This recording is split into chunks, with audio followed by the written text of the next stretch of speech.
I have seen it, and this is from my limited experience of 3 industries. There is one step in every funnel which tells you this is make or break. If somebody comes to step 3, there's a 90% chance he will move on to step. It could be pricing, it could be payment, it could be, for example, this guy sharing Aadhaar card with me, like I said, or it could be a person attending the trial class, not just booking. But there is one step which defines the strength of the conversion funnel, and that's the step you try to also improve on. And that's how you again, go back to source. Where are these guys coming from? How are these guys faring at this particular step to define and do that lead scoring, other than all other regular factors that you would use. Correct. 1, 2, 3, 4. Welcome to Ads and Tales, the podcast where we explore tales from the world of B2B ads. This is your host Sid, and I will bring you the insights, experiences, and strategies from those who have been in the trenches to help you excel in your marketing efforts. So sit back, relax, and join us for some great tales from the world of B2B ads. This is Ads and Tales. Episode 4 today, and we've picked up a topic that aches a lot of marketing setups, which is called marketing ops. Now, you could have the best of the tools, best of the technology at hand, but I've seen a lot of marketing teams struggle with what to do with all the tools and technology because they don't make sense of it. One person who I observed did a fabulous job in making sense of the tools and technology at his disposal was Rohit, and Rohit was kind enough to be a part of the episode 4 of Ads and Tales today. Welcome, Rohit. Thank you for joining in. Thanks for calling me and saying. So when I say that Rohit was one of the best, I don't say it lightly, because his setup at Dux Education, which was a startup, that is how we got to know each other as well, was one of the most fabulous setups I have seen. And I've worked with organizations with upwards of 1,000 employees as well, wherein they were tracking everything from 0 to 100. Now, this setup is what I learned being on the agency side in myself from the client. So this was one thing that I never thought will happen in my life. And that is why Rohit is here talking marketing ops. So Rohit, let's get started, and let's get started with where everything started for you. So I knew you from B school days. You were a senior and you were doing finance at that time. And then this transition to ops happened, then marketing ops, and now you're leading P&Ls. So what has this journey been, and why this love for ops? I've seen that passion for ops in you. It's interesting you mentioned B school. I remember, first year of B school, I think, we had gone for a meeting with seniors where they had to, they kind of counseling us.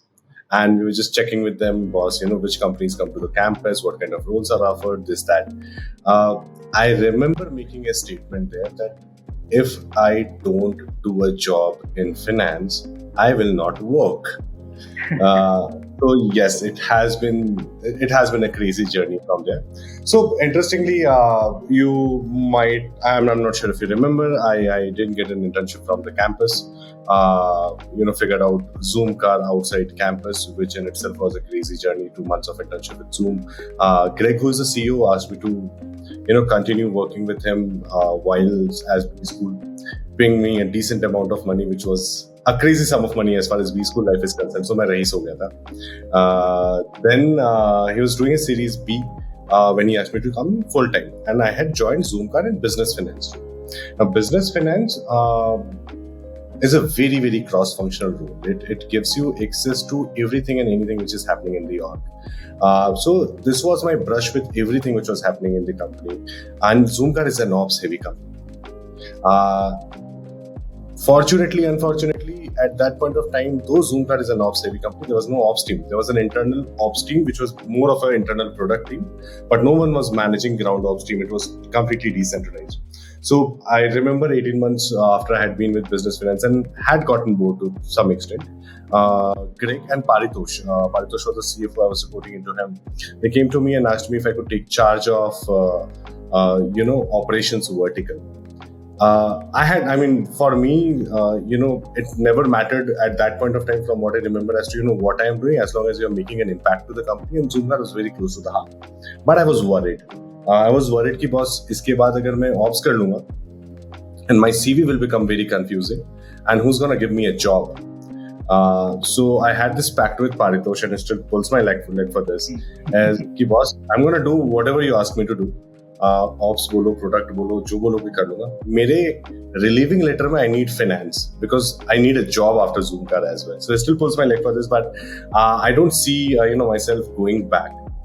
Ops was a crazy journey from cleaning cars, timing it, how much time does it take to clean the car, to creating the sexiest of products. I did everything. This was a brush with systems, processes, product, all of that. So yeah, that was the journey. It was just a leap of faith, trusting my mentor and then just doing it. Perfect. So, and that is something I believe you transferred onto the marketing side of things. I remember when we first spoke, you said I don't have a lot of idea of marketing, but I know my ops shit. So you were there as far as operations was concerned within the marketing sect, and that is one thing that I've realized. Not a lot of CMOs or CROs nowadays is the new thing. There are not a lot of CMOs or CROs get it right. So let's break it down further. I'll give you 3 or 4 scenarios. You tell me, how do you think of ops, or what is your North Star metric? As far as I understand marketing ops, there is a North Star metric, and then there are 3 or 4 things that you track to get to that North Star metric. So let's say you are a pre-PMF product or you are a post-PMF product. How do you differentiate between the two? And then the third one is you are going from a 10 to 100 journey. So what is your North Star metric? If I may, I find it hard to bucket things as such. So I'll not give you. I don't chase a NSM because NSMs are sexy. I'll tell you what kind of metrics would I look at, and it might not be one. It could be many. So if I'm a pre-PMF, right? So if you think about it, essentially I'm trying to just see if my product works. That's the agenda. At this point of time, I think if I were at this stage, I would be focusing more on retention, renewals, which is essentially repeat rates, frequency of usage, and new customers coming via organic word of mouth. That's all I would focus on. That's it. If I have achieved PMF, that's when growth rate hits me. Boss, the product works. How do you grow as fast as possible? That would be the North Star metric for me. A 10 to 100 journey is going to be very, very different. You're going to be looking at probably, how many aligned sectors have you spread your wings into, how much are you growing organically versus inorganically. At this point of time, you would also start focusing a lot more on ops, right? And this is the point, I think, where, brand play actually comes into fruition. More than actually, it has to start from pre-PMF, actually post-PMF, not pre-PMF. But this is where brand play actually comes in. Right. I couldn't agree with you more, and that is why I delve into the next question, which is the use of these jargons that you just pointed out. I don't like these jargons, and one of these jargons that I hear a lot is called customer lifecycle management.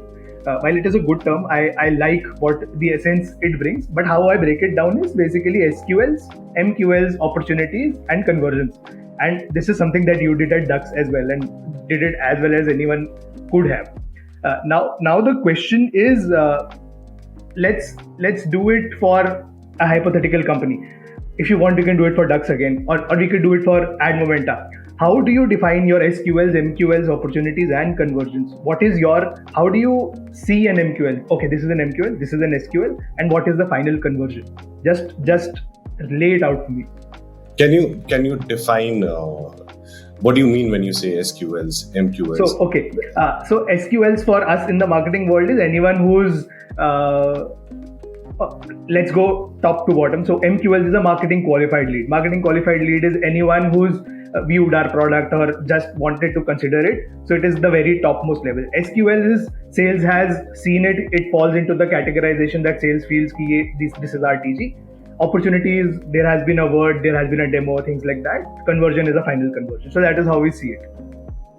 That's why I also asked you this, because I said I don't like jargon. This is fundamentally conversion funnel, right? If you look at it, this is nothing else, right?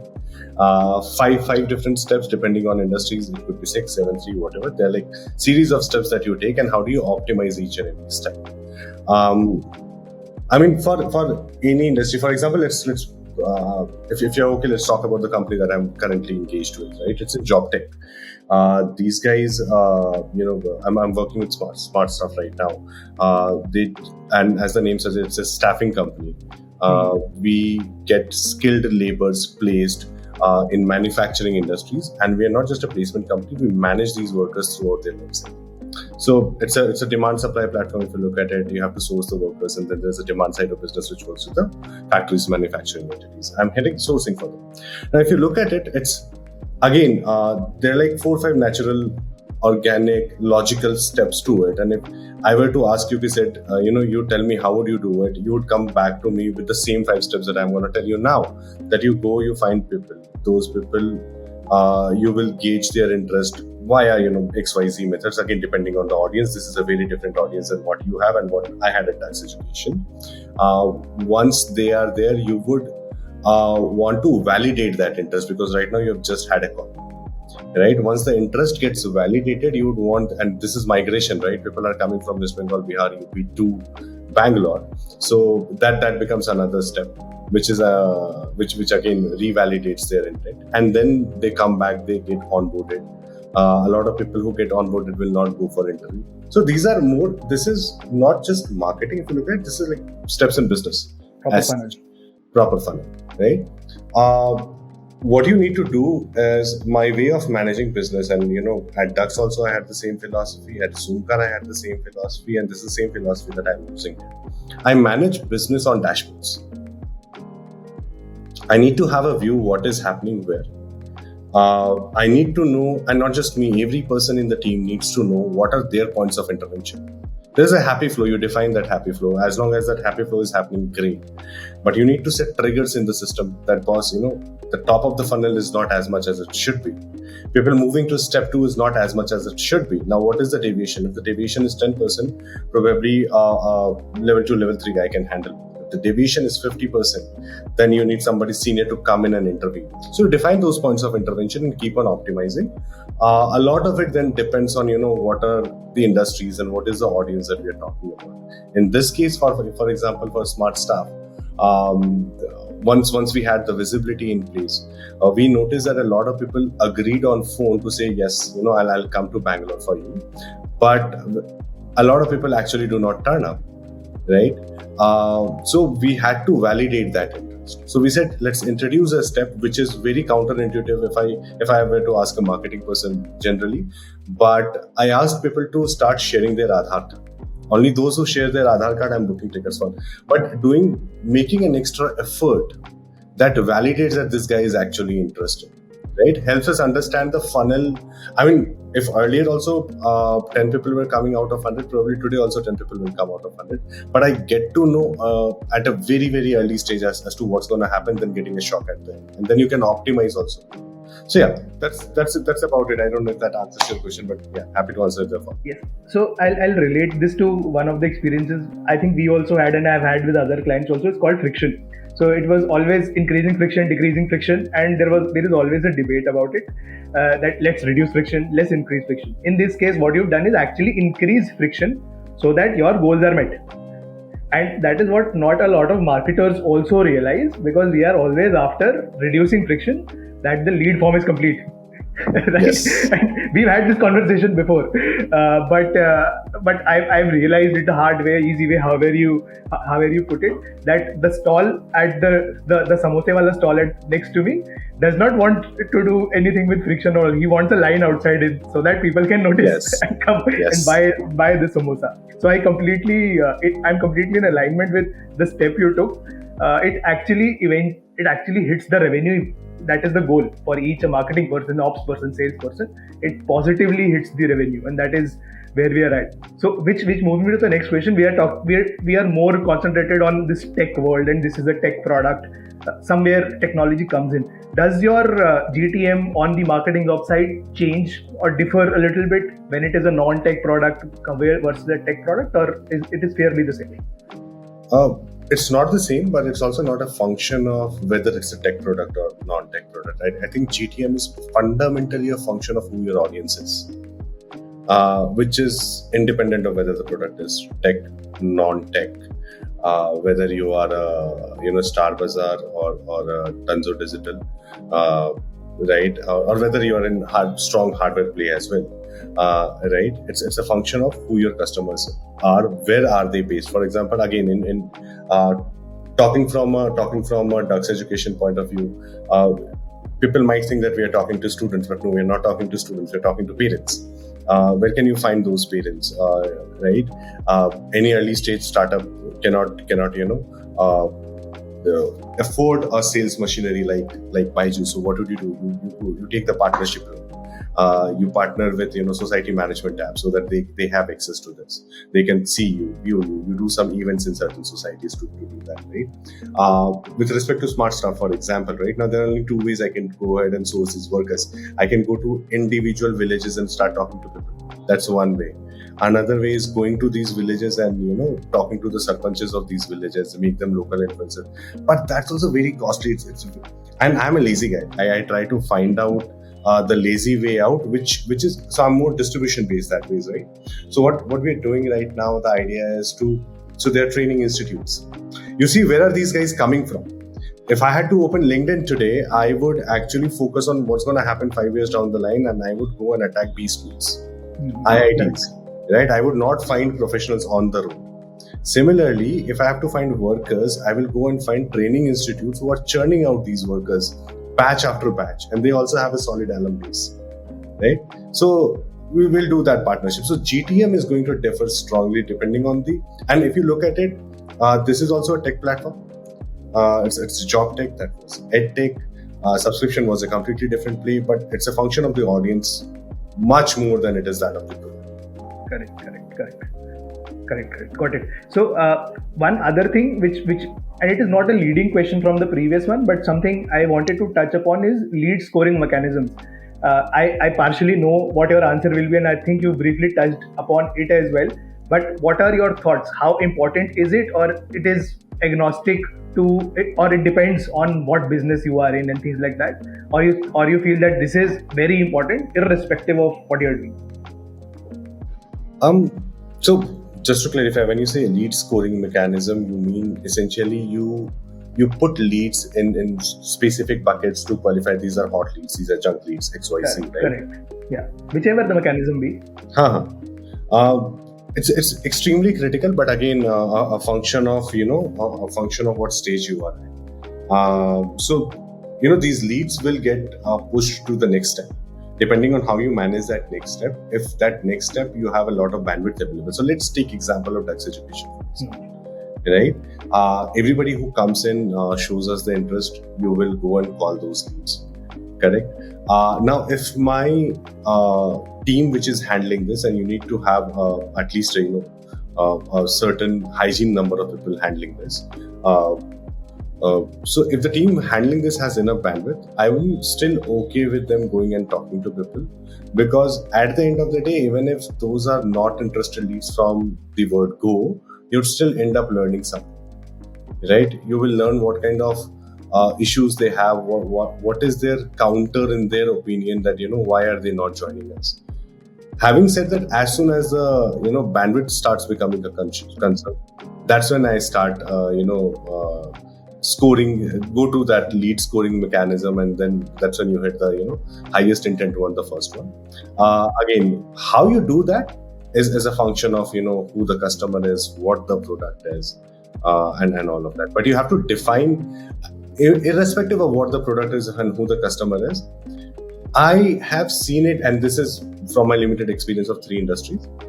There is one step in every funnel which tells you this is make or break. If somebody comes to step 3, there's a 90% chance he will move on to step. It could be pricing, it could be payment, it could be, for example, this guy sharing Aadhaar card with me, like I said, or it could be a person attending the trial class, not just booking. But there is one step which defines the strength of the conversion funnel, and that's the step you try to also improve on. And that's how you again go back to source. Where are these guys coming from? How are these guys faring at this particular step to define and do that lead scoring, other than all other regular factors that you would use. Correct. Very simple chain wala mechanism that we follow. The strongest link is what you optimize for. That is what you just put it out Yes, yes, yes. on the table.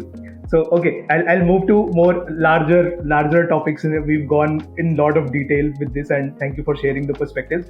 But we'll move to the surface level and ask you to hire your marketing ops team. So who is the first person that you feel should be that you will hire? Let's say you are the CRO or CMO, whichever position designation you like, and who is your first marketing ops hire in that team? Marketing ops hire. Yeah. Interesting.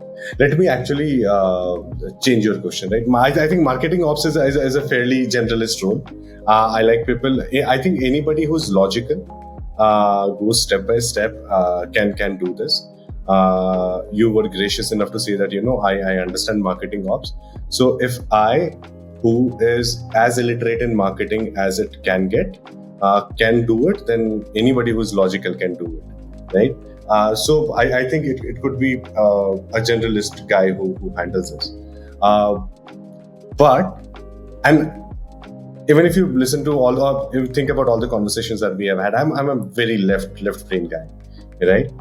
When it comes to marketing, the first guy that I would hire would be the brand guy. Right? That's the investment I would make, because that is where yin and yang meet. That is where the magic will happen with that guy. Right? And that's where I think a lot of people actually do not invest in brand. Again, there's a certain stage where you start doing that, but I think a lot of people delay that investment. And a lot of people, by the way, also confuse brand and awareness, which is another thing altogether. But that's the first guy I would hire. Marketing ops is like fairly logical, straightforward guys. Yeah. So he'll add the right to your left, no? That is how it is. Yes. That's it. Got it.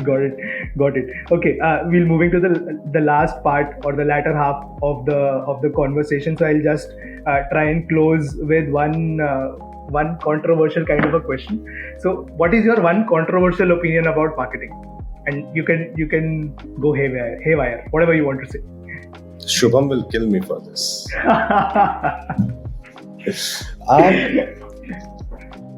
I think performance marketing is very overrated in today's world, and I think branding, the creative strategical part of marketing, that is very, very underrated. People don't talk about it. Everybody talks about it. Everybody goes to do a couple of courses in digital marketing, right? And they think that's where the magic happens. No, I don't think that's where the magic happens. The magic happens on the brand side of things. Right, that creative energy is what people don't talk about. They don't try to own that. So yeah, I hope he doesn't see that. No, he will see it. But the thing is, this is not controversial enough. I wanted to make this the headline thing. But I am that brand guy, so I completely echo the thoughts, and I try and push people into doing things that cannot give you an ROI tomorrow. So yes. That is how I try to put it across, but not everyone hears me. But thank you for saying that. I will still make it the hero of this show.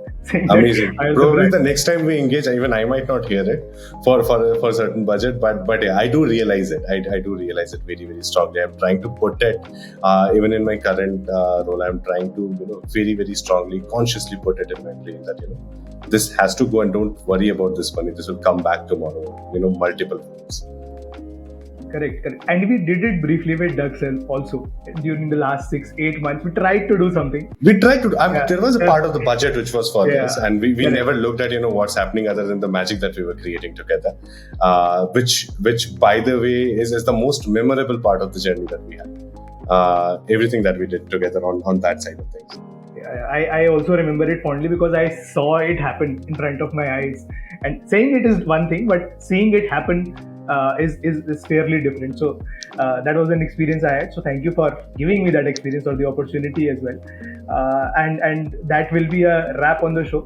And many thanks for coming over.